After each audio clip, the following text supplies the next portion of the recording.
Solving problems involving multiplication without or with addition or subtraction of fractions and mixed fractions. Alright? So, muna itong i-discuss karong adlaw. So, stay tuned and don't skip. Let's start. In a bus, there are 64 passengers. If 3/8 or 3/8 of it are boys, how many are girls in the bus? Okay, to solve the problem, mugamit ta og block modeling. But before ana, kung inyong makita, naigibutang nato nga 3/8 group of 64.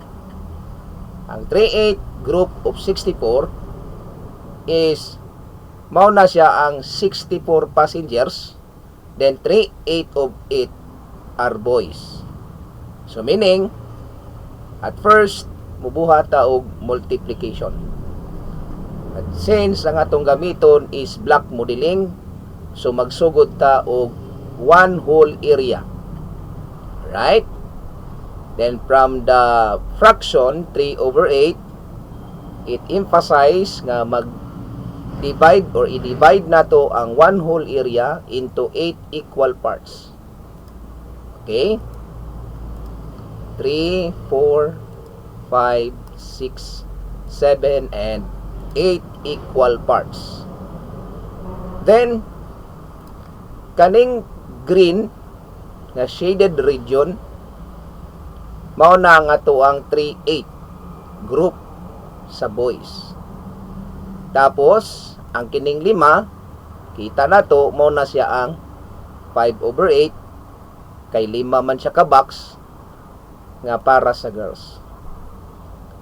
Okay? Ang pangutana, pila may size or number o person nga nakasulod diha sa every box. So, kailangan ato na siyang malabel para mabaluan nato kung pila gyud ang exact number of girls in the bus. So, para mahimo nato na, divide 64 by 8, which is equal to 8. Sa ato pa, in every box, naa siya ay tag 8. Okay? Ayan. So, makita na nato nga diha sa 3/8 nga which is the fractional expression sa boys na ay tulo ka blocks nga na ay tag 8 ang ihang unit.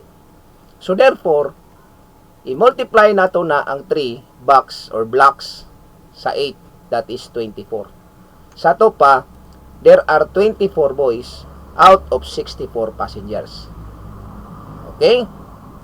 Tapos, pangitaon na po nato ang girls, kay maumay gipangayo sa problem.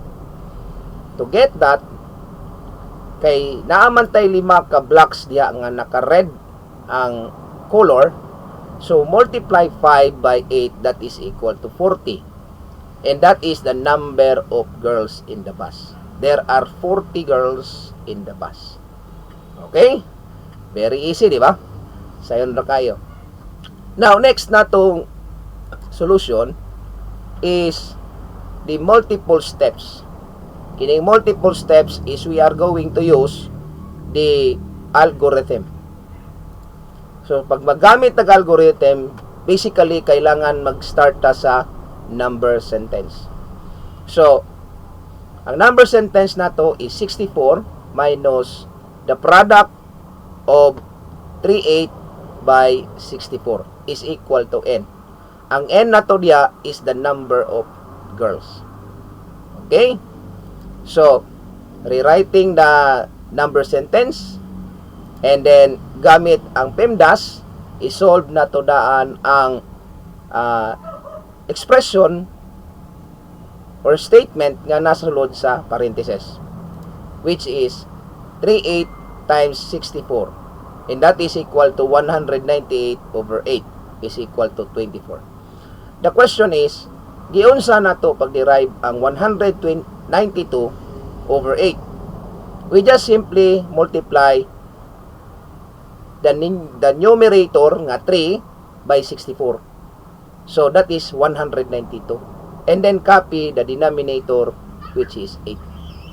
Pwede sad, if we apply katong akong gitudlo sa inyo sa previous nga video nga tanan whole number do na siya constant denominator nga 1, then 64 will become 64 over 1. So ang process, multiplication of fraction, i-multiply ang mga numerators. So 3 times 64 is equal to 192. Afterward, i-multiply na pud nimo ang 8 nga denominator ug ang 1 nga denominator, that is equal to 8. So the same answer mo come up siya og 192 over 8. Then pag simplify nato, i-divide lang nato ang 192 dito sa 8, which is equal to 24. So therefore, the sentence now will become 64 minus 24. Solving it, natay 64 minus 24 is equal to 40. Okay? So therefore, 40 ang number of girls sa bus. Wa?